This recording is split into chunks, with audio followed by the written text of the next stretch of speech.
Amén, amén. Y sí, yo estaba ahí sentado y experimentando la presencia hermosa de Dios.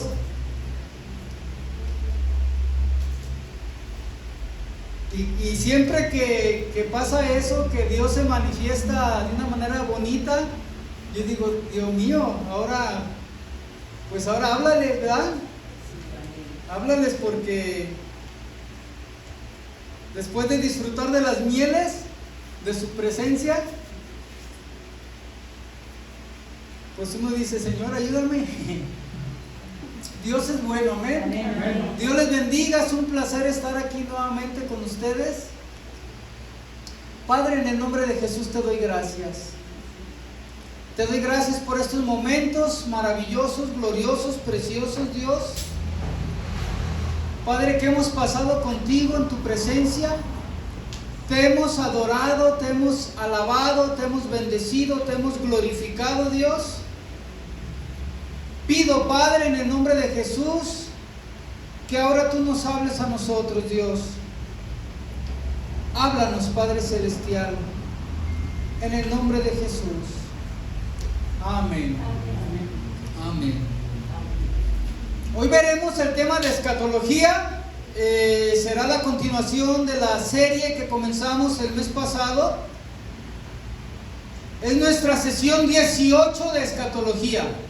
Llevamos ya 18 clases de escatología, pero hoy veremos el estudio 2 de la serie Argumentos por cuales la iglesia no pasa por la tribulación, que comenzamos en el mes pasado. El mes pasado vimos 4 argumentos. Los cito brevemente. Argumento 1 del por qué la iglesia no atravesará los 7 años de la tribulación, por la naturaleza misma de la tribulación, ya que la tribulación es un periodo de ira, juicio, indignación, oscuridad, destrucción, castigo, dolor, sufrimiento y muerte, que vendrá sobre esta humanidad, y la iglesia no estará aquí. Argumento 2 del por qué la iglesia no atravesará por los 7 años de la tribulación: por el propósito mismo de la tribulación, impide que la iglesia pase por ella. El propósito de la tribulación principal, el propósito principal de Dios en la tribulación es tratar con Israel, no con la iglesia. Argumento 3, vimos del por qué la iglesia no atravesará por los 7 años de la tribulación: porque no existe ningún pasaje en el Nuevo Testamento, y menos aún en el Antiguo Testamento, que diga que la iglesia pasará por la tribulación. Y lo explicamos. Argumento 4 que vimos 4 el mes pasado. Argumento 4, vimos que el mismo libro de Apocalipsis, en sus primeros 3 capítulos, nos decía que la iglesia no pasa por la tribulación. Y vimos que es contundente el hecho de que la iglesia se menciona 25 veces en los primeros 3 capítulos del Apocalipsis, y ya no se menciona durante toda la tribulación, del capítulo 6 al capítulo 18. Hoy veremos un solo argumento. No creo que lo terminemos, pero será la primera parte, porque es un argumento muy interesante, muy extenso, y déjame decirte que vas a aprender algo el día de ahora. Siempre vamos a aprender algo, ¿ok? Porque nadie lo sabe todo. Ninguno de los que estamos aquí lo sabemos todo. Entonces siempre vamos a aprender algo, y yo te aseguro que vas a aprender algo el día de hoy.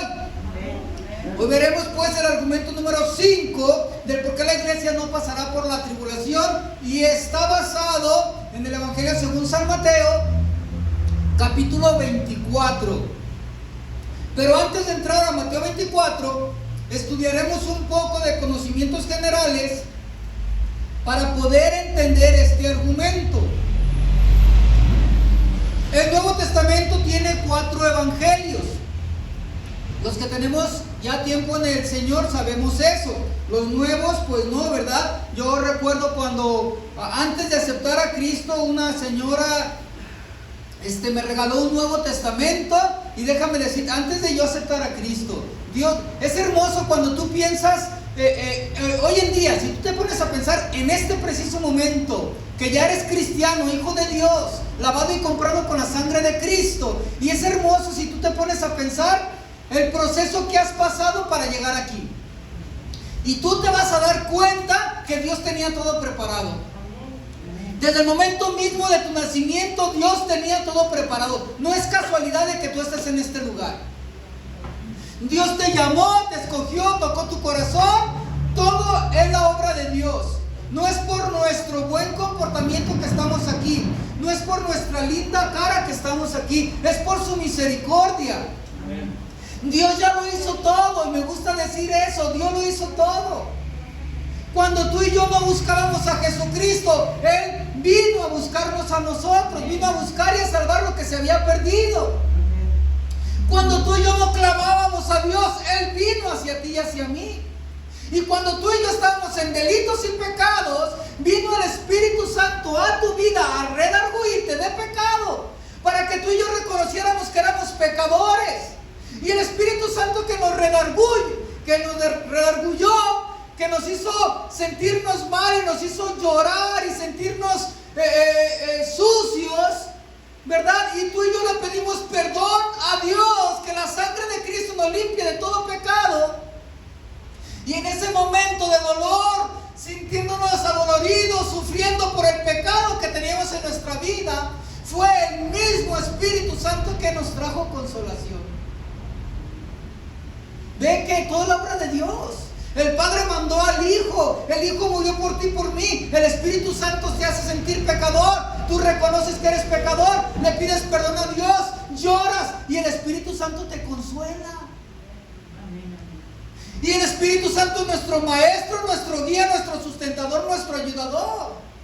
Es decir, que una vez que tú vienes a Cristo, te sientes mal, Él te da un coscorrón, ¿verdad? Por así decirle, y tú lloras. Luego Él te soba. Y luego te ayuda en todo el trayecto de tu vida para buscarle de aquí hasta que Cristo venga por ti y por mí, o hasta que Él nos llame a cuentas. La obra es de Dios. Toda la obra es de Dios. Y a mí me regaló ese Nuevo Testamento esa persona. Y déjame decirte que yo le tenía miedo a ese Nuevo Testamento. No porque yo tuviera chamuco, sino porque me daba miedo agarrarlo, porque yo sabía que cuando lo agarraba ya no lo soltaba. Y yo era mundanillo, no lo soltaba. A veces me levantaba a las 7 de la mañana, 6 de la mañana, lo agarraba y eran las 10, 11 de la noche y yo seguía leyendo. Yo seguía leyendo. Dios ya me tenía. Y yo puedo ver todo desde antes de que yo sea cristiano, el proceso, cómo Dios me llevó. Alguien aquí sabe, muchos saben, no todos quizá, pero yo trabajé en la judicial y yo estaba en homicidios, ¿verdad? En periciales. Y si algo yo veía todos los días, prácticamente casi todos los días tenía que ir a la morgue a tomar la media filiación de los cuerpos, el NN que le llaman masculino, femenino, y tomábamos fotografía de todo, de los tatuajes, de todo, por si nadie lo reclamaba. Luego llegaban familiares, pues les mostramos fotos, no, si ese es el tatuaje, ¿verdad? Y yo a lo que te quiero decir es de que diario prácticamente íbamos casi siempre a la morgue y apestaba yo a muerto, literalmente apestaba a muerto yo.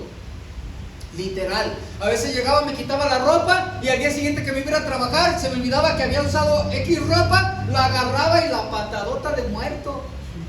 Decía, no hombre, esta ya la usé y para afuera, ¿verdad?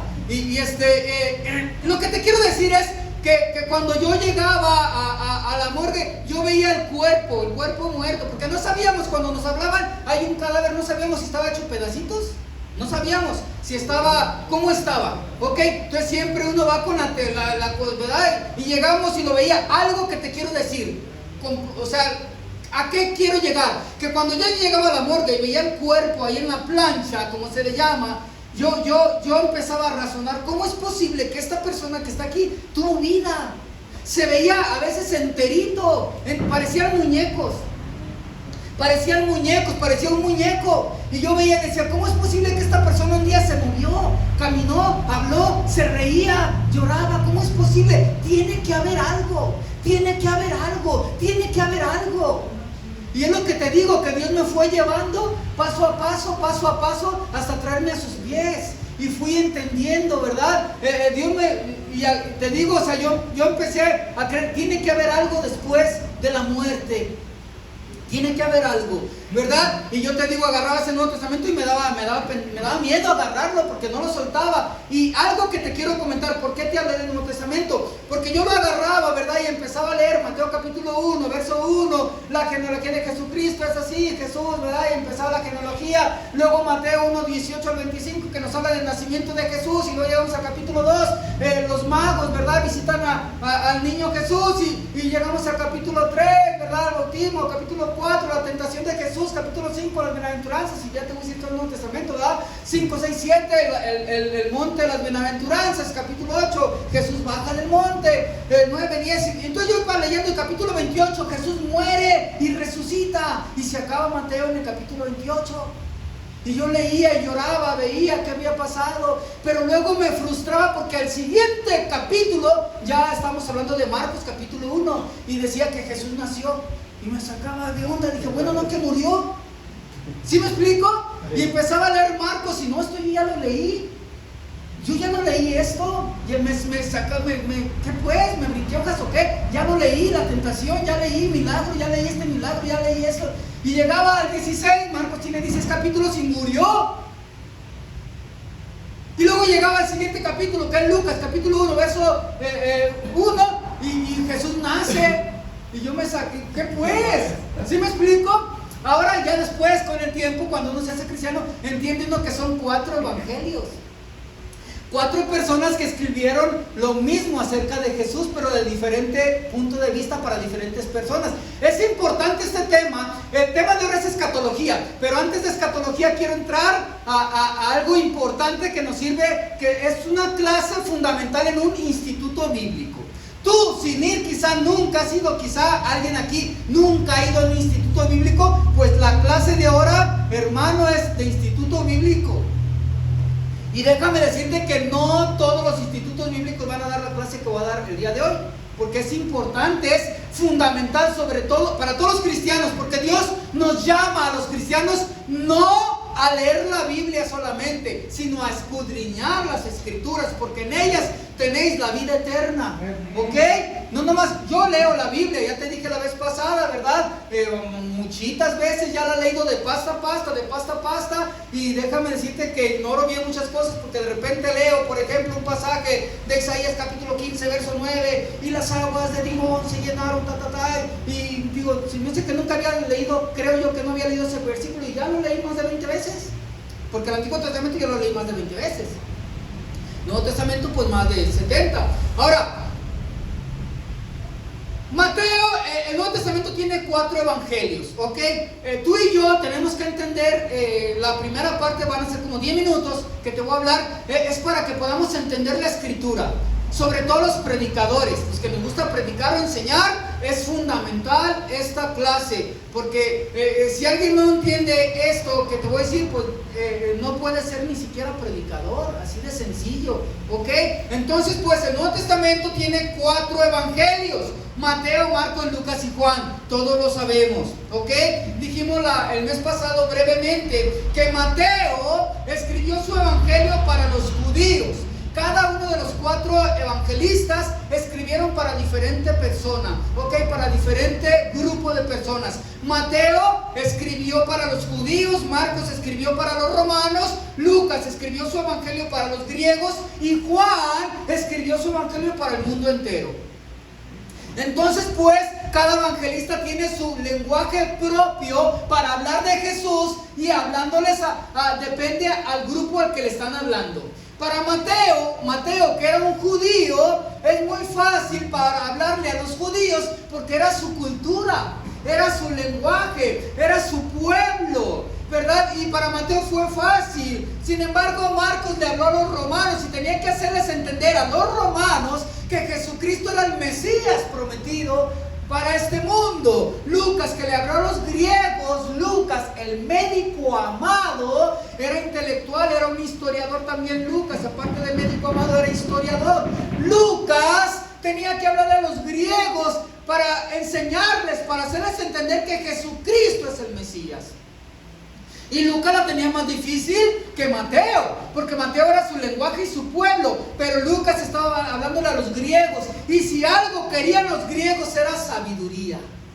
Los sabios, los griegos, los filósofos griegos, sabiduría, sabiduría, sabiduría. Y no cualquiera puede hablarle a los griegos. Ese trabajo Dios se lo dejó a Lucas. Y Juan le habla al mundo entero. Jesucristo es el Hijo de Dios, prometido a esta humanidad para que seamos salvos. Entonces pues Mateo escribió para los judíos. Su símbolo de Mateo era el león de la tribu de Judá, Jesucristo. Y presenta Mateo a Jesús a los judíos como el rey de Israel, el león de la tribu de Judá, el Mesías prometido. Si tú quieres aprender acerca de la cultura judía, usos y costumbres de los judíos, hay muchos libros, pero sobre todo tienes que agarrar Mateo, leer Mateo, estudiar Mateo. El lenguaje de Mateo es diferente al lenguaje de Marcos, de Lucas y de Juan, porque cada quien se habló a diferente persona. Marcos escribió para los romanos, usa el símbolo del buey y presenta a Jesús como el siervo de Dios. Mateo presenta a Jesús como el Mesías prometido, el león de la tribu de Judá, el rey de Israel. Marcos presenta a Jesús como el siervo de Dios, el siervo sufriente, el siervo perfecto de Dios.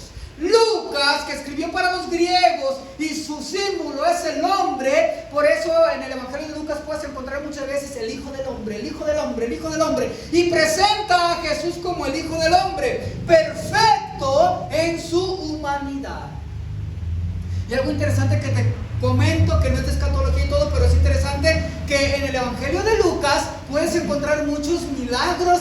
Recuerda, Lucas era el médico amado, ¿verdad? Y Lucas, a mí me bendice eso, me emociona cuando voy a predicar acerca de una porción bíblica de Lucas, y sobre todo si es un milagro, porque Lucas era un médico, ¿verdad? Y él en sus escritos da su diagnóstico. Lucas, como médico amado, de qué había pasado, bajo qué circunstancias Jesús hizo un milagro. Por ejemplo, de la mujer, ¿verdad?, de flujo de sangre, que Lucas dice, y por ninguno había podido ser curada. Por ningún médico, había gastado todo la mujer y por ninguno había podido ser curada.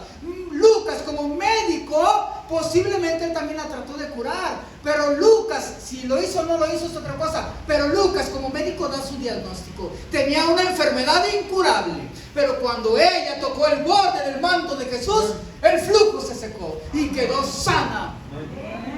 Y es lo hermoso de cada evangelio. Juan escribió al mundo entero. Su símbolo es el águila y presenta a Jesús como el Hijo de Dios en su divinidad. Juan presenta a Jesús como el Hijo de Dios en su divinidad. Lucas presenta a Jesús como el Hijo del Hombre perfecto en su humanidad. Marcos presenta a Jesús como el siervo de Dios. Y Mateo presenta a Jesús como el Mesías prometido para este mundo. Y eso es hermoso. Ahora, Mateo y Lucas fueron discípulos y apóstoles de Cristo. Yo he visto a veces concursos que dan millones de pesos. Había un concurso de hace muchos años, no me acuerdo, el señor Chaparrito de bigote, era el premio del millón, algo así se llamaba. Sí, ese Ferriz Papá, el cejón, ¿verdad? Y el Chaparrito gordito, ese mero. En uno de sus programas del premio del millón, yo recuerdo que estaba viéndolo y algo que dijo, una de las preguntas del premio del millón era: dime el nombre de los 4 evangelistas, de los 4 discípulos de Cristo, de los 4 apóstoles de Cristo que escribieron evangelio. Esa fue la pregunta.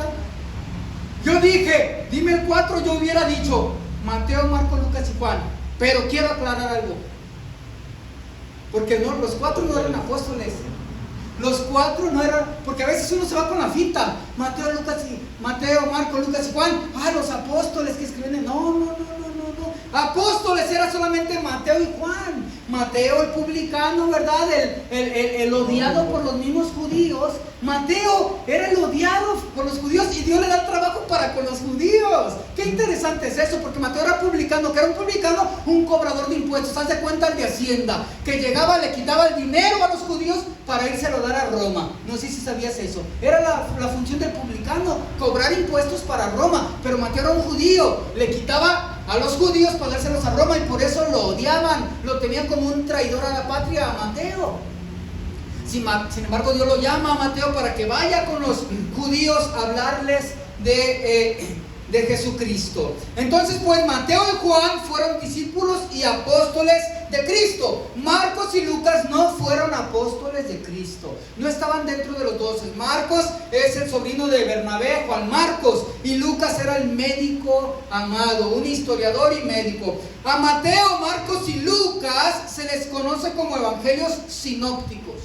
Mateo, Marcos y Lucas se les conoce como evangelios sinópticos porque tienen mucha similitud en su contenido. Si tú lees Mateo, Marcos y Lucas, hay pasajes que tienen mucha similitud, pero un evento enriquece a otro, ¿verdad? Yo, por ejemplo, cuando voy a predicar, por así decir, de X porción bíblica, si aparece en los tres evangelios, por ejemplo, ¿verdad? Por ejemplo, Mateo 24 aparece en Marcos 13 y en Lucas 21. Entonces yo lo enriquezco con los otros evangelios, porque un evangelio dice algo que no dijo Mateo, o Marcos dice algo que no dijo Lucas. Entonces se enriquece y tu panorama acerca de un evento se enriquece y se amplía.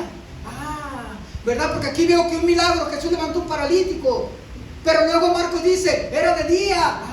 Y luego dice Lucas, por ejemplo, estoy inventando, luego dice Lucas, y están en la casa de Pedro. Entonces ya sabes que Jesús sanó a un paralítico de día en la casa de Pedro. Ese ejemplo solamente, ¿ok? Ahora, para poder entender las escrituras debemos hacer uso de la regla de la hermenéutica. Y aquí es a lo que quiero llegar. La hermenéutica. ¿Qué es la hermenéutica? La hermenéutica es la herramienta que nos sirve para interpretar correctamente las escrituras. Ahora, para poder interpretar correctamente las escrituras tenemos que usar las reglas de la hermenéutica y debemos de considerar el propósito del libro o del pasaje que vamos a estudiar. Y el propósito del libro o pasaje es estudiándolo con atención. Hoy estudiaremos Mateo 24 y vamos a analizar Mateo 24, porque yo he escuchado incluso a muchos personas, predicadores, voy a decir esa palabra, ¿verdad? Que dicen, por ejemplo, y será predicado este evangelio del reino en todo el mundo para testimonio a todas las naciones y después entonces vendrá el fin. Hermanos, tenemos que predicar el evangelio para que... No, hermano, esto no se refiere a eso. La iglesia no tiene nada que ver en ese versículo. Este versículo se refiere a la tribulación y es lo que quiero que veamos hoy, ¿ok?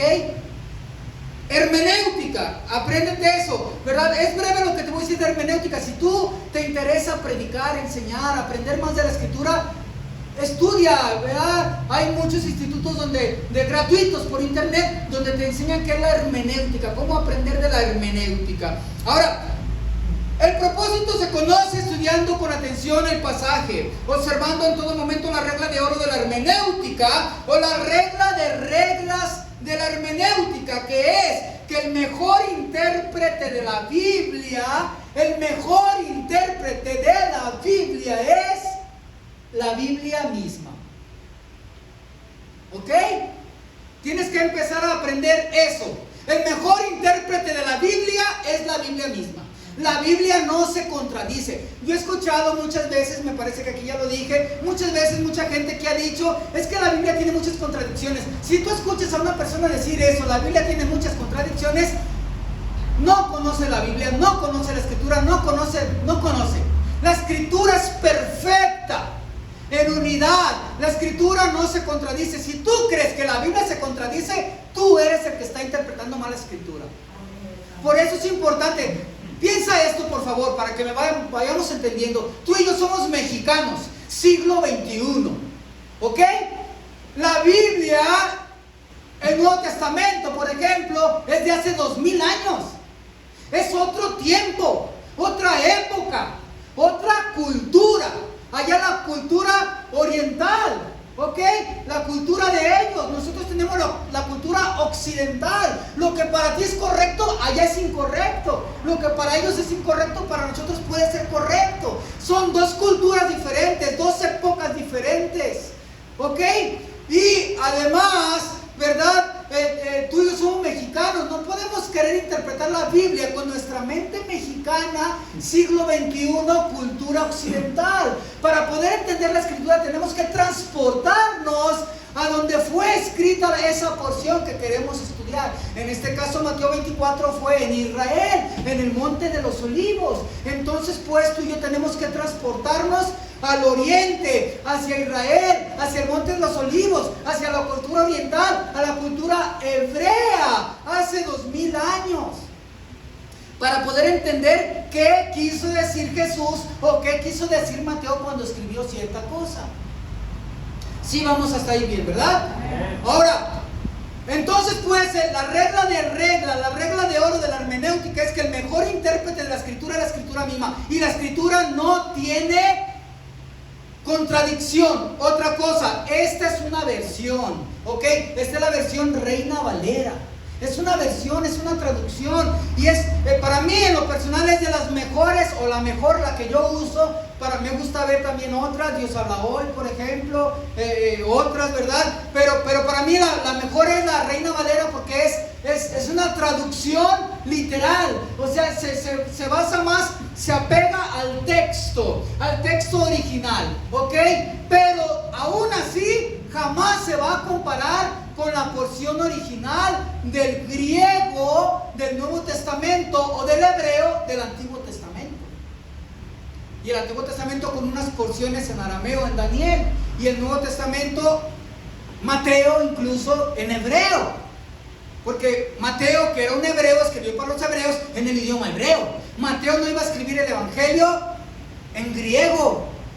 Mateo, judío, hebreo, escribiendo el Evangelio de los judíos para los judíos en griego. No.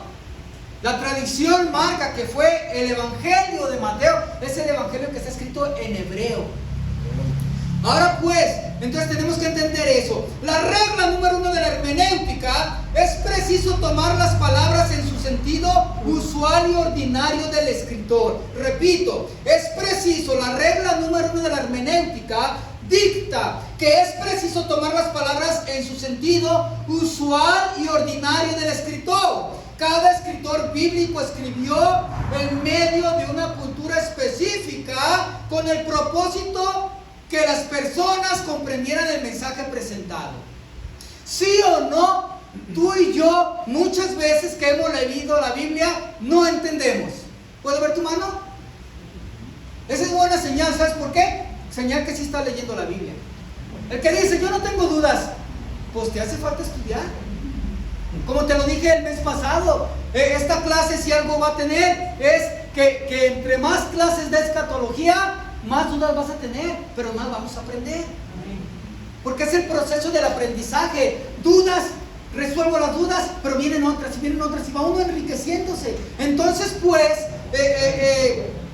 así es. Entonces muchas veces tú y yo no entendemos que, sí o no, leemos sobre todo el Antiguo Testamento, y hay muchas cosas que parecen raras, como simbolismos, como figurativo, como que no entendemos qué onda. Pues tenemos que transportarnos a aquel año, a aquella cultura, quién lo escribió, para quién se lo escribió, y vamos a entender más.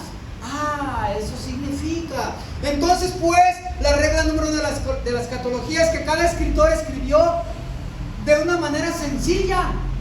Cada escritor escribió de una manera sencilla para que sus oyentes entendieran fácilmente lo que él quería decir.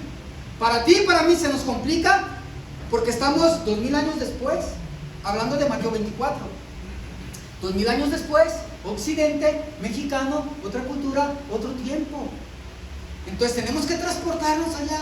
Por esta razón, estos escritores usaron el lenguaje común y corriente de su época. Es decir, usaron palabras conocidas y de fácil comprensión para ellos.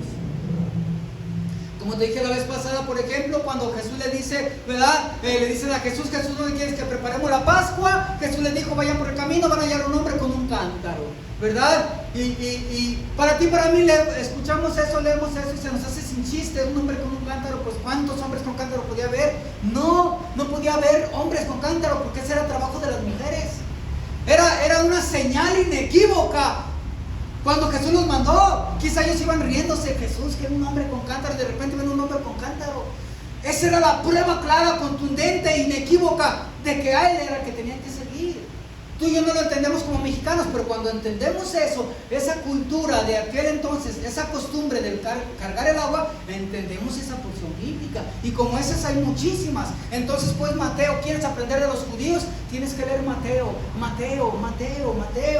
Ahora, por eso no solo debemos leer el pasaje, sino que debemos entender qué quiso decir el escritor en ese momento y no tomar textos fuera de su entorno cultural. No podemos tomar un texto de aquí y quererlo aplicar a nosotros, porque es otra cultura. Lo que para ellos era correcto, para nosotros es incorrecto quizá, ¿verdad? O sea, es incorrecto. Por ejemplo, un mandato, Antiguo Testamento, dice la Escritura, Dios le dijo a Moisés, si algún hijo maldice al padre y la madre, lo tienen que matar a pedradas. ¿Sí te recuerdas eso? Imagínate tú y yo queriendo hacer eso. ¿Sí me explico? O sea, no puedes hacer eso. Porque si tú lo haces, y aunque es que la Biblia dice, te meten al bote de todos modos. Perdón por el del bote, pero te ponen bajo la sombra, así decían antes, ¿verdad?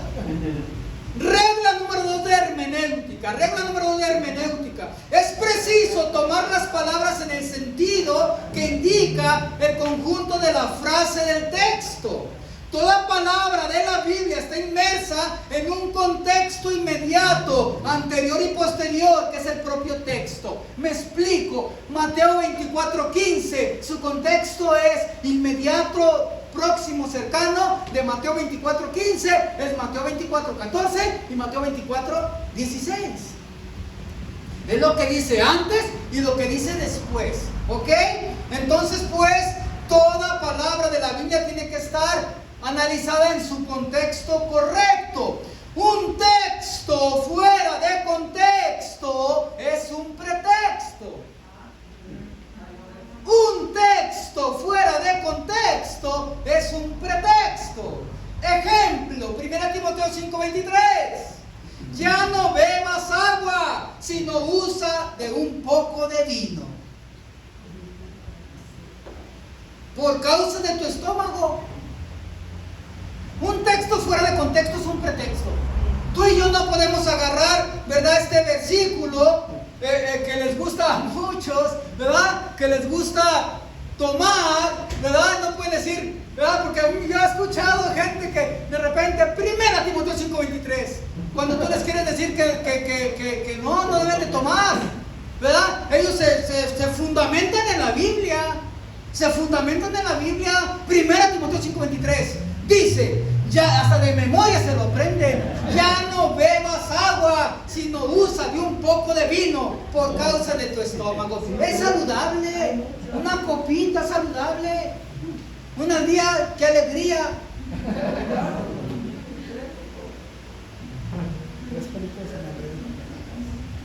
Ahora, no podemos hacer eso. Ahora, Pablo se lo dijo a Timoteo, no a ti y a mí. ¿Sí estamos, verdad? Sí. Es por eso que te digo, hay gente que dice, la Biblia tiene 80 y tantas mil promesas, 8,000 y tantas promesas para ti, para mí. No es cierto, no es cierto. La Biblia sí tiene miles de promesas, sí es cierto, pero no son para ti, para mí todas.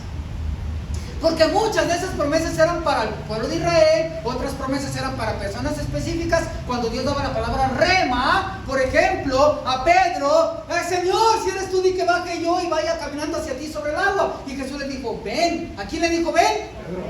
¿Dijo vengan? No, dijo ven. Palabra rema, ¿para quién? Para Pedro. ¿Qué hizo Pedro? Bajó, ¿caminó en el agua? Sí, no, sí caminó. Que empezó a ver los vientos y eso y se hundió es otra cosa, pero sí caminó. La palabra era para él. Te lo digo porque rápidamente ha pasado gente que se ha ahogado. Cristianos llenos de fe, que han ido a ríos, a bautismos, ha pasado. Han ido a ríos, a bautismos y eso, y dicen, delante de ustedes voy a caminar sobre las aguas que Dios dice, que no sé qué, que sabe qué, y van caminando, se hundan, se los lleva el agua y se han ahogado. Literalmente es cierto, no es broma.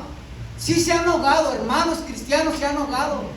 Hay un video por ahí que no traigo computadora y eso, pero está bien chistoso, tú velo, da hasta risa. Una persona que está que reprendiendo el agua, parece brasileño, está así con un palo, bien Moisés él, está reprendiendo y está el río, pero está el río bien peligroso y está con un palo, reprendiendo, decreto y reprendo y que te ato y que no sé qué, y se deja venir el río.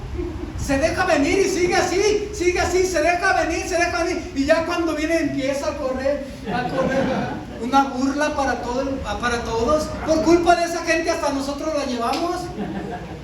Sí, los cristianitos son los que decretan y salen corriendo.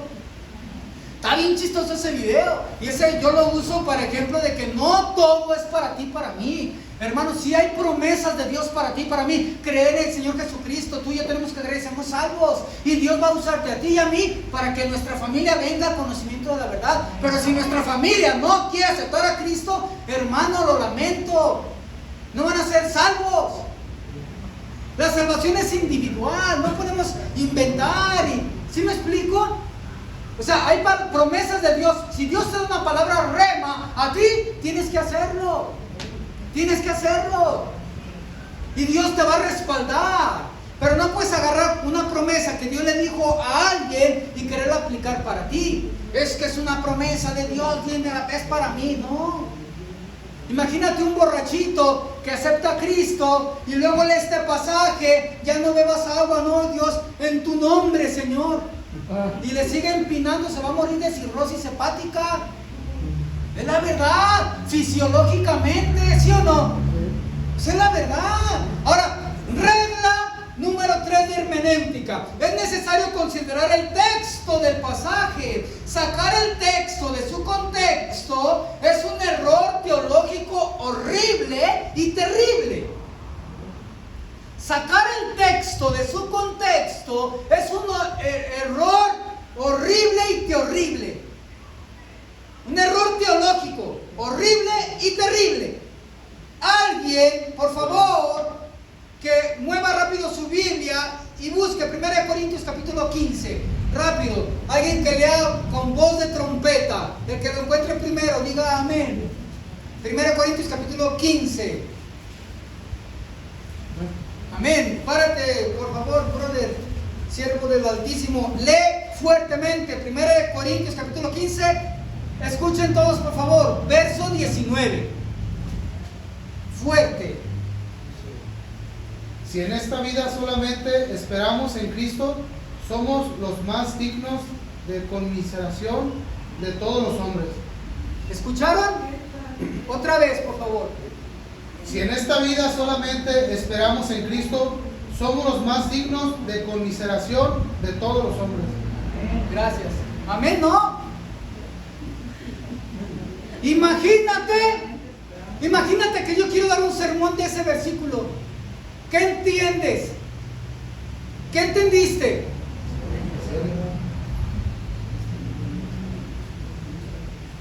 ¿Qué entendiste de ese versículo? Te lo leo, no me quieres contestar. Pobrecitos de nosotros. ¿Pobrecitos? ¿De quiénes? De los que esperen en Cristo, ¿sí o no? ¿Eso dice la Biblia? ¿Sí o no dice la Biblia eso? Todo, conmiseración, esa palabra significa miserable. Conmiseración, un miserable. Somos conmiserables, o sea, participamos de la misma miseria.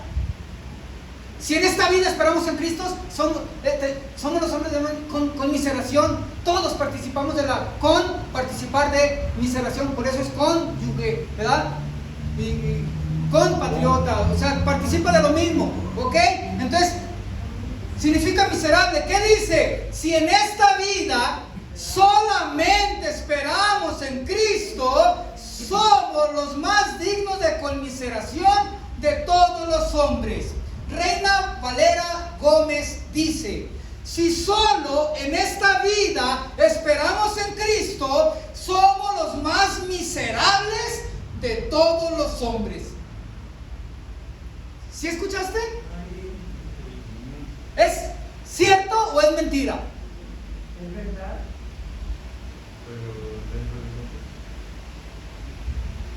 Si solamente esperamos en Cristo, ¿somos los más miserables? ¿Cierto o mentira? Por favor, digan mentira todos. ¿Cierto o mentira? Mentira. Es mentira. Es mentira. ¿Qué hice yo? ¿Qué hice yo? ¿Qué estamos hablando? Hermenéutica. No debemos de sacar textos de su contexto. Si saco un texto de su contexto, es un pretexto. Timoteo, ya no tomas agua, échale un chupirul, un pegue, un piquete, o como tú le quieras decir. Esa palabra era para Timoteo, por causa de tu estómago y tus múltiples enfermedades. Porque Timoteo estaba malito. Era algo así como Timoteo, hombre de acero, y el agua pues lo oxidaba. Échale tú. Estaba malito el estómago, por eso era un como remedio de Pablo para Timoteo. No es de que, ay, me duele el estómago. Mija, tráeme no un chupirul de ese de una copita, mija. Aparte lo que dijo el hermano Gerardo. Eso era para Timoteo, ¿ok? Ahora, un texto fuera de contexto es un pretexto y es un error teológico horrible y terrible. Este solo versículo: si solo en esta vida esperamos en Cristo, somos los más miserables de todos los hombres. Esa es una mentira. ¿Qué pasó aquí? Yo no puedo predicar de ese solo versículo. En este verso, escucha, en este verso, solamente este verso, parece decir que es un error confiar solamente en Cristo. Somos los más miserables humanos si solo esperamos y confiamos en Cristo.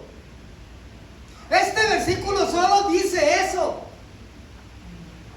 Dice eso.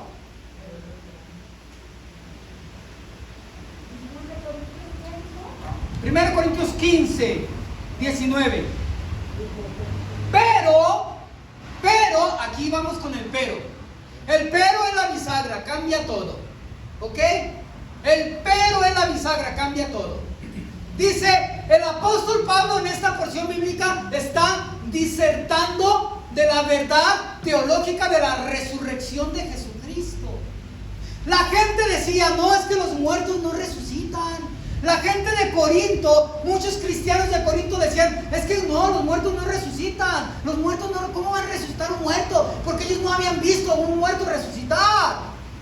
Y Pablo llega y les da una disertación de la verdad de la resurrección. Y Pablo les dice, si los muertos no resucitan, escuchen esto, ustedes que dicen que los muertos no resucitan, si los muertos no resucitan, tampoco Cristo resucitó.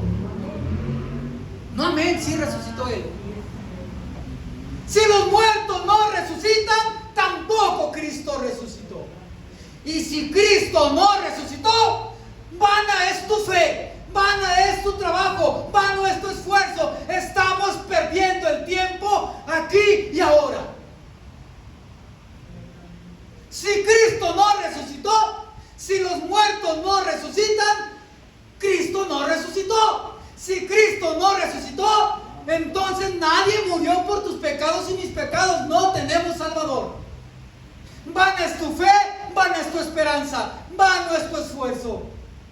Vamos al hoyo igual que todos. Y si en esta vida solamente esperamos en Cristo, en el supuesto de que no resucitó, si en esta vida esperamos en Cristo, somos los más miserables de todos los hombres.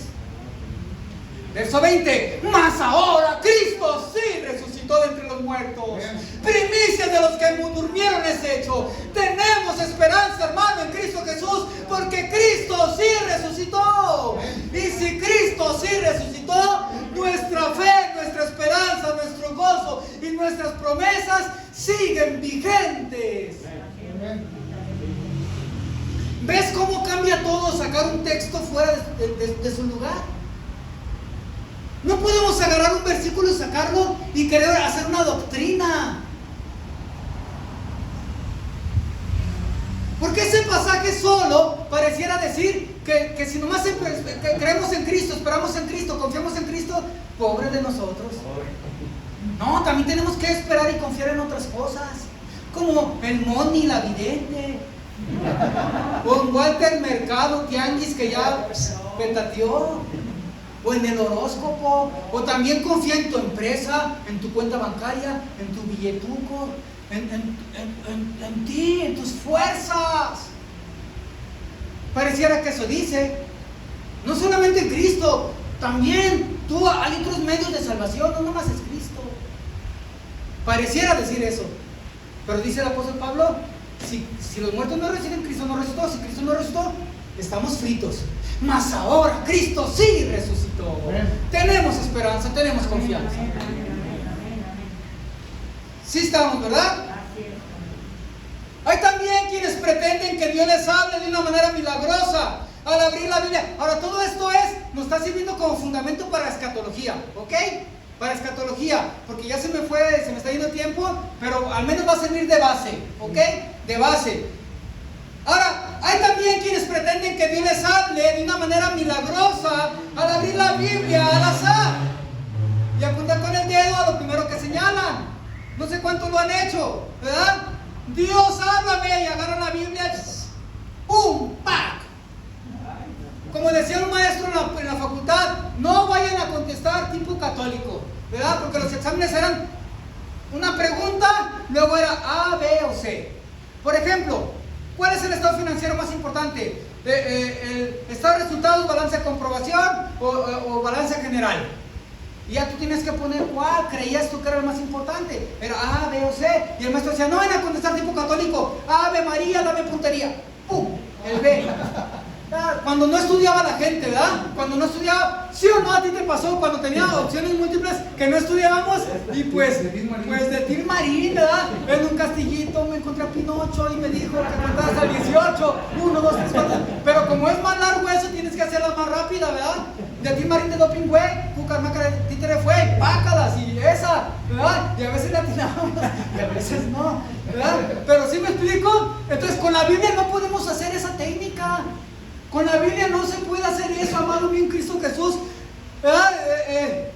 Espíritu Santo, versión cristiana, ¿verdad? Espíritu Santo, dame puntería, Pau, ¿verdad? Y Pau, no podemos hacer eso. Es como que alguien dijo, ¿verdad? Ahora, eso más bien es una práctica ocultista. Eso es una práctica ocultista de los agoreros. Como alguien dijo, Dios, háblame a través de tu palabra. ¿Qué quieres que yo haga, Dios? ¿Qué quieres que yo haga? Háblame a través de tu palabra. Y luego agarra su Biblia, ¿verdad? Agarra su Biblia, ¡pam! Y llega a Mateo 27:5. Judas fue y se ahorcó. No. Te reprendo, diablo.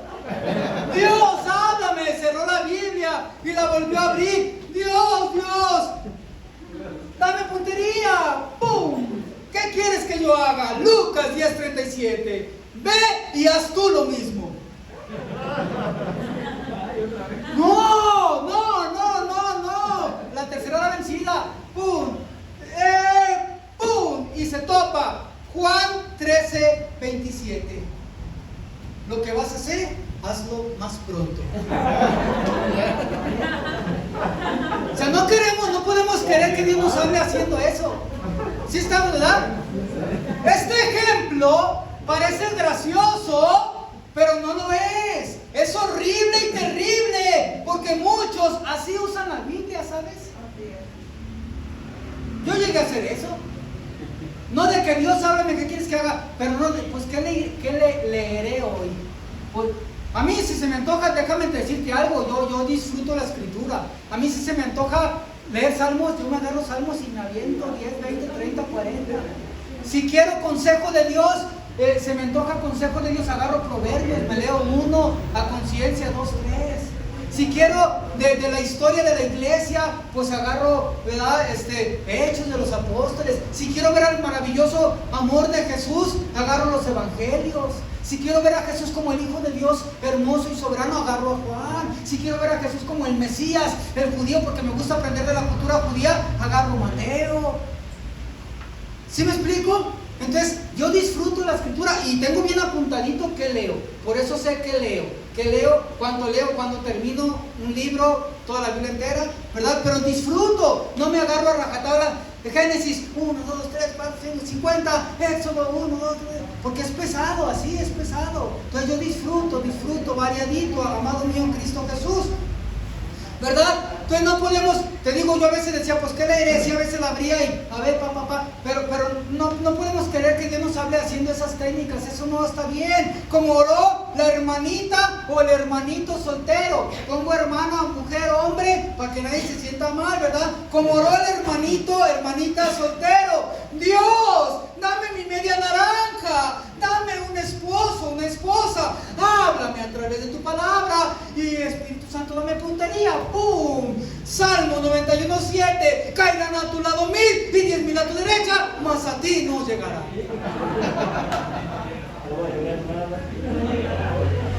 O sea, no podemos, la manera como Dios habla no es así. La manera como Dios habla no es así. Debemos estudiar la Biblia respetando las reglas de la hermenéutica. ¿Ok? Hermenéutica, amado hermano en Cristo Jesús, es importante la hermenéutica. En hermenéutica, mira, aquí ya entramos ahora sí a la hermenéutica. En hermenéutica es obligatorio contestar las preguntas: ¿quién lo escribió? ¿Cuándo lo escribió? ¿Dónde lo escribió? ¿Para quién lo escribió? ¿Bajo qué circunstancias lo escribió? Siempre que tú quieras estudiar una porción bíblica, sobre todo si vas a enseñar de esa porción bíblica, sobre todo si vas a predicar, enseñar o algo de esa porción bíblica, tenemos que contestar esas preguntas. Es obligatorio en hermenéutica. Es obligatorio. ¿Quién lo escribió? En este caso Mateo 24 que estamos viendo, Tani, lo vemos, ¿verdad? Pero ¿qué es el tema de hoy? En este caso, ¿quién lo escribió? Pues Mateo. ¿Cuándo lo escribió? ¿Dónde lo escribió? ¿Para quién lo escribió? ¿Bajo qué circunstancia lo escribió?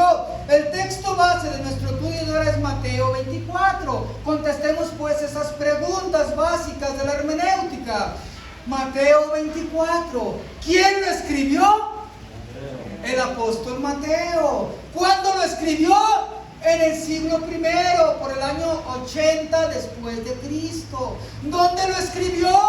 En Israel. ¿Bajo qué circunstancias escribió Mateo el capítulo 24? Es importante esto, escucha por favor. Mateo 24 narra la respuesta de Jesús a 3 preguntas que le hicieron los judíos acerca del futuro de los judíos. Todo Mateo 24, del verso 1 al 36 de menos, narra la respuesta de Jesús a 3 preguntas que le hicieron los apóstoles judíos tocante al futuro de Israel. ¿Para quién lo escribió Mateo? Para los judíos. Mateo 24 lo escribió Mateo para los judíos. Tenemos que tener eso en mente. Entonces pues Mateo, apóstol judío, escribió para sus compatriotas judíos, y todo lo que contiene su evangelio es usos, costumbres, cultura y vocabulario de los judíos. Escritos cristianos antiguos afirman que Mateo escribió el evangelio en su lengua materna, el hebreo, para su pueblo hebreo, lo cual tiene lógica, ya que fue a ellos a quien iba dirigido su evangelio. Mateo, un judío, escribiéndole a los judíos, no les iba a escribir en griego, era en hebreo. Yo he estudiado con judíos y algunos dicen, no, es que Mateo está en hebreo porque fue para los hebreos. Ahora, escrito Mateo por un judío, con un corazón judío, una mente judía, una cultura judía, en idioma de los judíos, presentando a Jesús como el Mesías judío prometido, escrito y dirigido a los judíos. Es decir, todo el Evangelio de Mateo es lenguaje judío puro. Analicemos el capítulo 24 de Mateo considerando su contexto y respetando las reglas de la hermenéutica. Lo que Jesús habla en Mateo 24 es para contestar 3 preguntas que le hicieron sus discípulos judíos, preguntándole por el futuro de los judíos. Mateo 24 habla de la semana 70 de Daniel, la tribulación para Israel, no para la iglesia. ¿Hasta aquí vamos bien? Mateo 24, Jesús está hablando acerca de la tribulación. ¿Y a quién se le habló Mateo 24, Mateo? A los judíos. ¿Por qué a los judíos? Porque ellos le hicieron 3 preguntas a Jesús. Y Jesús les contestó esas 3 preguntas. ¿Qué nos depara a nosotros los judíos? Jesús les dice, a ustedes les depara la semana 70 de Daniel, la tribulación, a ustedes. Ahora, no está hablando de lo que sucederá con la iglesia, porque la iglesia todavía ni siquiera existía. Acuérdate, ya lo vimos el mes pasado. Sino que Jesús está respondiendo a esas preguntas tocante al fin del siglo, referente a la restauración del reino de Israel. El reino de Israel, no de la iglesia. El reino de Israel. En Mateo 24 todavía no existía la iglesia. En el contexto de Mateo 24 tenemos Mateo 21, que es la entrada triunfal de Jesús a Jerusalén. Tenemos Mateo 22, tenemos Mateo 23. Mateo 23, todo el capítulo 23 de Mateo, Jesús acusa a escribas y fariseos. Hipócritas, hipócritas, hipócritas, hipócritas. Jesús les atiza sabroso. Dice Mateo 23, verso 1 en adelante. Entonces Jesús habló a la gente y sus discípulos y a sus discípulos diciendo: en la cátedra de Moisés se sientan los escribas y los fariseos. Así que todo lo que os digan que guardéis, guardadlo y hacedlo, mas no hagáis conforme a sus obras, porque dicen y no hacen. No los llama Jesús malos maestros, ni falsos maestros, ¿sí o no? Jesús, ¿por qué te dije Mateo 21, entrada triunfal? Mateo 22, también para los judíos. 23, Jesús acusa a fariseos, judíos, escribas, judíos. Luego entramos a Mateo 24, que Jesús contesta la pregunta de los judíos. Mateo 25, o sea, el contexto, ¿ok? Ahora, cuando Jesús habla de los escribas y fariseos, no los llama malos maestros, ¿sí o no? Ni les llama falsos maestros tampoco. Jesús sabía que eran buenos maestros, que sí conocían la escritura, sí conocían la ley, sí conocían las tradiciones.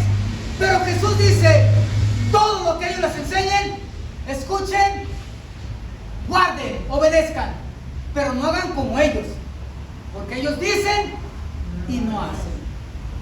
Son buenos maestros, pero pésimos practicantes.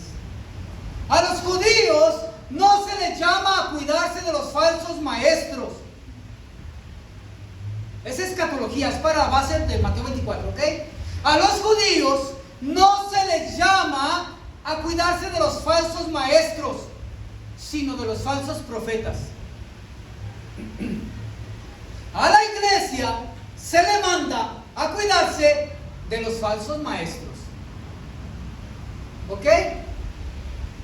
Segunda de Pedro capítulo 2 verso 1. Pedro habla y dice: pero hubo tiempo pasado, pero hubo también falsos profetas, judíos, porque Pedro era judío, ¿ok? Pero hubo tiempo pasado también falsos profetas, judíos, entre el pueblo, ¿cuál? Israel, como habrá futuro entre ustedes. ¿Quién? La iglesia. Falsos maestros, los cristianos. Dice la porción bíblica: pero hubo también falsos profetas entre el pueblo, como habrá entre vosotros falsos maestros. Pero hubo, tiempo pasado, entre ustedes, Israel, falsos profetas, así como habrá futuro entre ustedes falsos maestros, cristianos, futuro. Podemos ver en Mateo 24 lenguaje judío puro para los judíos. Mateo 23, 37 al 39, el lamento de Jesús sobre Jerusalén. Dice el verso 37, Jerusalén, Jerusalén, que matas a los profetas y apedreas a los que te son enviados. Mateo 23, 37. Y aquí es importante, yo creo que nos vamos a quedar en estos 3 versículos. Ahorita veo para si alcanzo a dar más. Pero aquí es importante porque Jesús es enfático. ¿Cómo dijo Jesús? ¿Cómo empezó Jesús el verso 37? Jerusalén, Jerusalén. No una, 2 veces. ¿Por qué? Porque Jesús fue enfático. Cuando Jesús dice una vez, Joaquín,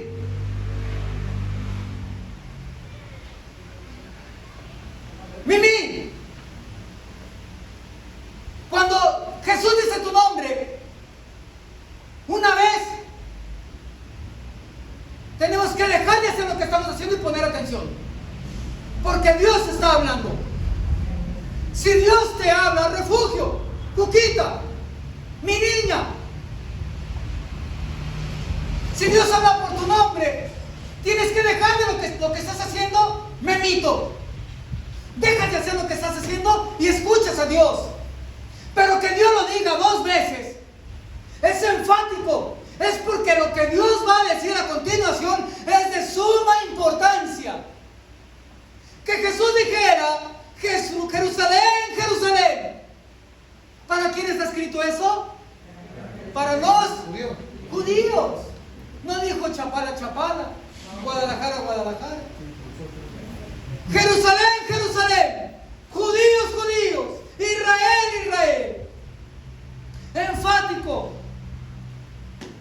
Génesis 22:11, Abraham, Abraham. Génesis 46:2, Jacob, Jacob. Éxodo 3:4, Moisés, Moisés. 1 Samuel 3:10, Samuel, Samuel.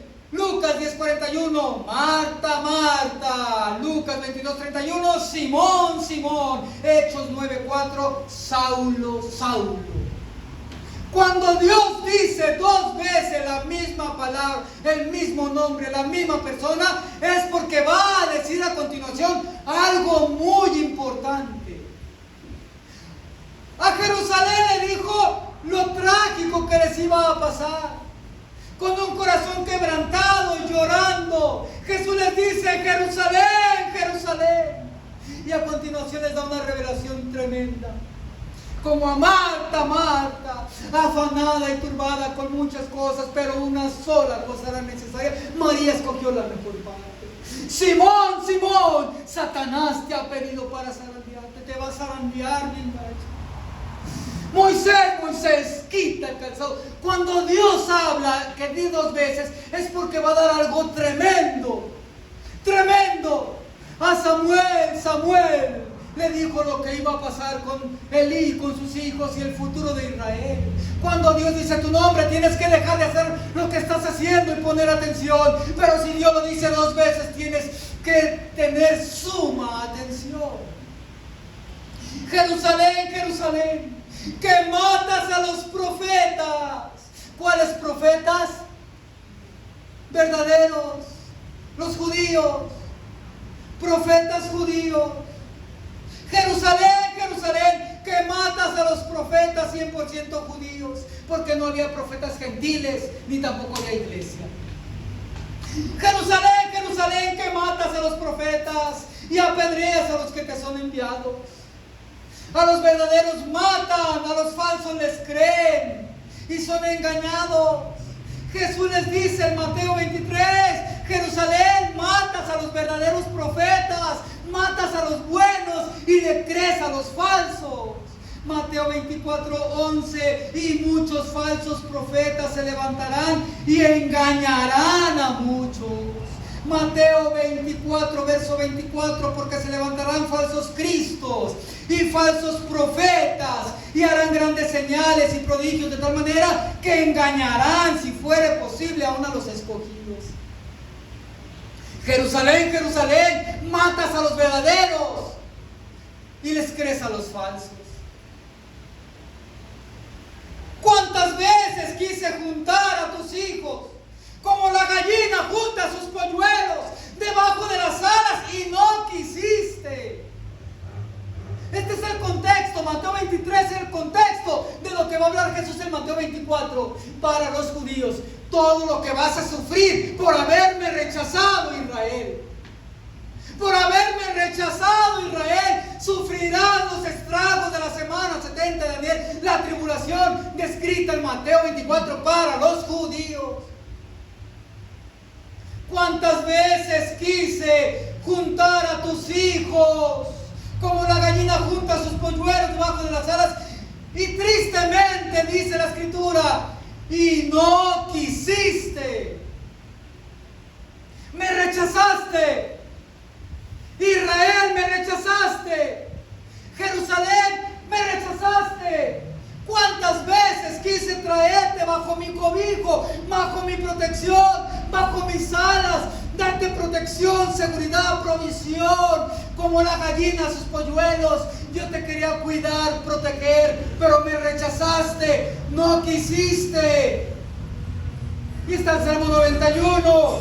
El que habita el abrigo del Altísimo morará bajo la sombra del Omnipotente. Y el Salmo 91 nos dice muchas promesas hermosas, muchas promesas preciosas, maravillosas, hermosas promesas del Salmo 91, pero son para los que, Salmo 91:1, el que habita el abrigo del Altísimo. Y luego dice el verso 4 del Salmo 91, con sus plumas te cubrirá y debajo de sus alas estarás seguro. Jerusalén, Jerusalén, que matas a los verdaderos, apedreas a los que te envié. ¿Cuántas veces quise juntar a tus hijos como la gallina junta sus polluelos debajo de sus alas y no quisiste?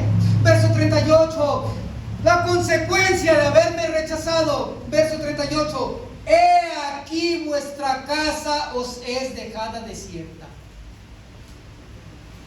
Esa profecía se cumplió al pie de la letra. Por haberme rechazado a mí, he aquí tu casa será dejada desierta. En el año 70 Tito vino, destruyó el templo, destruyó a los judíos, y todos los judíos que pudieron vivir huyeron. Se dispersaron por el mundo conocido en su entonces de alrededor. Huyeron. Es decir, Israel se quedó sin casa. Vuestra casa os es dejada desierta. Los judíos ya no vivían ahí en el año 70. Fueron dispersados por Europa, por varios países, por África, algunos otros. Del año 70 después de Cristo hasta el 14 de mayo de 1948, cuando se lee el acta fundacional de que Israel volvería a ser un país. 1878 años Israel estuvo sin patria. Tú y yo estamos viendo la historia más importante de la humanidad. Porque nuestros hermanos en Cristo de hace 100 años no experimentaron lo que tú y yo estamos viviendo en este momento. Que Israel nuevamente volvió a ser patria, porque Israel es el reloj profético de Dios. Y todo lo que sucede en Israel acontecerá en el mundo entero. El anticristo está pronto a salir, la iglesia está pronto a ser arrebatada. Tú y yo estamos viendo la verdad de eso. Por haberme rechazado, yo te quería juntar con una gallina. Por haberme rechazado, he aquí vuestra casa os es dejada desierta. 1878 años Israel estuvo sin patria. Por eso los que somos 45 para arriba, cincuentones para arriba, escuchamos mucho esa frase. Quizá los más jóvenes nunca la oyeron. Pareces judío, pareces judío errante. Yo ni era cristiano y escuchaba esa frase ni sabía a qué se refería. Me tuve que hacer cristiano para entender a qué se refería. Pareces judío errante. Cuando un hijo de los papás que se iba para Chapala, luego se quería ir a vivir a Sinaloa, luego se quería ir a vivir a Monterrey, luego se quería ir a vivir, y pareces judío errante, les decían. No sabes por dónde correr, porque así estaban los judíos. Eran judíos errantes, no tenían patria, no tenían patria. Verso 39, porque os digo que desde ahora no me veréis, hasta que digáis, bendito el que viene en el nombre del Señor. Ahora, esa porción bíblica no se refiere a la entrada triunfal de Jesús. Porque si tú lees ahí, bendito el que viene en el nombre del Señor, quizás se te viene la entrada triunfal. No sé quién se les vino a su mente en ese instantáneamente la entrada triunfal. No se refiere a eso. Porque la entrada triunfal ya había pasado, ya era historia. Sucedió en el capítulo 21. Aquí estamos en el capítulo 23. La entrada triunfal ya había entrado Jesús. Aquí se refiere a otra cosa, algo escatológico. ¿Qué va a pasar con ustedes por haberme rechazado? Van a quedarse sin patria. Pero la higuera brotará, dice Mateo 24:32, florecerá la higuera. Y entonces estamos a breve tiempo que se aparezca el Hijo de Dios por la iglesia y la gran tribulación. Estamos viviendo eso ahorita. Y es lo que vamos a estudiar de Mateo 24. No alcancé, solo quiero terminar con el 39. Porque os digo que desde ahora no me veréis hasta que digáis, bendito el que viene en el nombre del Señor. Eso se refiere a la segunda venida de Cristo, al final de la tribulación, en Apocalipsis 19, para ser librados del anticristo. Y terminamos solamente para que entendamos el verso 39. Mira, lee por favor, leamos juntos el verso 29.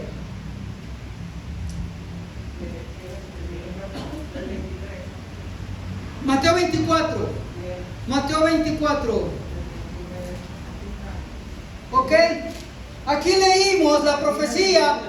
La profecía: serán como judíos errantes por todo el mundo por haberme rechazado. ¿Ok? Porque mataron a los verdaderos, le creyeron a los falsos. Por haberme rechazado a mí también. No nomás rechazaron, Israel no solamente rechazó a los profetas que Dios les mandó, también rechazaron a Dios mismo. Me rechazaron. Y por haber hecho eso, Jerusalén, iba a decirles algo importante. Les dice: su casa será desierta. Y luego 39, porque los digo que desde ahora no me veréis. ¿Qué dijo Jesús? No me veréis. No me veréis. ¿Lo verían o no lo verían? No lo verían. ¿Hasta cuándo? Hasta que digan, bendito el que viene en el nombre del Señor. Aquí me voy a adelantar de las clases que voy a dar más adelante, ¿verdad? No quería hacerlo, pero para que entendamos más el verso 39, en la próxima clase posiblemente me regrese un poquito para enlazar, porque vamos a enlazar todas las porciones bíblicas, ¿ok? Entonces verso 29, Mateo 24, 29, dice: la venida del Hijo del Hombre, e inmediatamente después de la tribulación de aquellos días, escucha. No voy a ver eso, solo quiero ver lo de verán, pero nomás para darte una inquietud para que estudies, ¿ok? Para la próxima vez, si me invitan, ¿verdad? Vamos a ver Mateo 24, otra vez Mateo 24. Te dejo de tarea que no solamente leas Mateo 24, procura estudiar Mateo 24. ¿Ok? Si quieres, estudia Mateo 24. Mateo 24, tú lee Mateo 24, ora a Dios, que Dios te hable. No te recomiendo mucho que te metas a comentarios bíblicos, porque de repente hay cada página tan rara y tan marciana, ¿verdad? Pero yo te puedo quizás sugerir algunas páginas, ¿verdad? Pero Mateo 24 va a ser nuestra lección de la próxima semana, de la próxima vez que venga, próximo mes, no sé cuándo, 2-3 meses, no sé, cuando el pastor si me vuelve a invitar, ¿verdad? Pero será Mateo 24, estudia por favor. Ok, dice: e inmediatamente después de la tribulación. ¿Después de qué? Ok, inmediatamente después de la tribulación de aquellos días, el sol se oscurecerá y la luna no dará su resplandor, y las estrellas caerán de los cielos, y las potencias de los cielos serán conmovidas. Entonces, después de la tribulación de aquellos días, entonces aparecerá la señal del Hijo del Hombre en el cielo. Entonces lamentarán todas las tribus de la tierra y verán al Hijo del Hombre viniendo sobre las nubes del cielo con poder y gran gloria. Y ahí terminamos, pero te comento algo. Aparentemente, esos dos versículos que leímos dicen que la iglesia va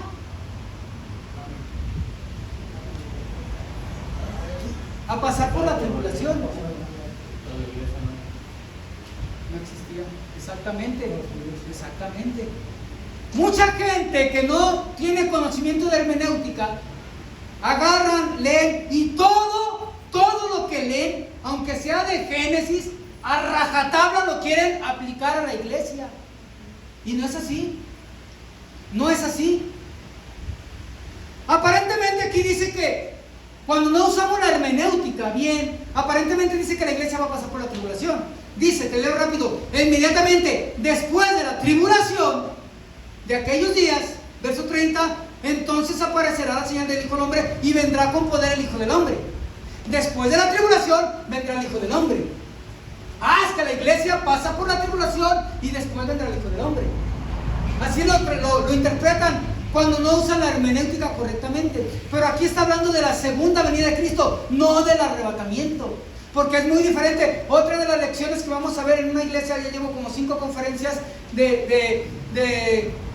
llevo 21 conferencias de argumentos de por qué la iglesia no pasa por la tribulación. Este es nuestro argumento 5 aquí. Pero dentro de esas también tengo varias sesiones de diferencias entre arrebatamiento y segunda venida de Cristo. Son cosas diferentes. Es el arrebatamiento, tribulación en la tierra, fiesta en el cielo, segunda venida.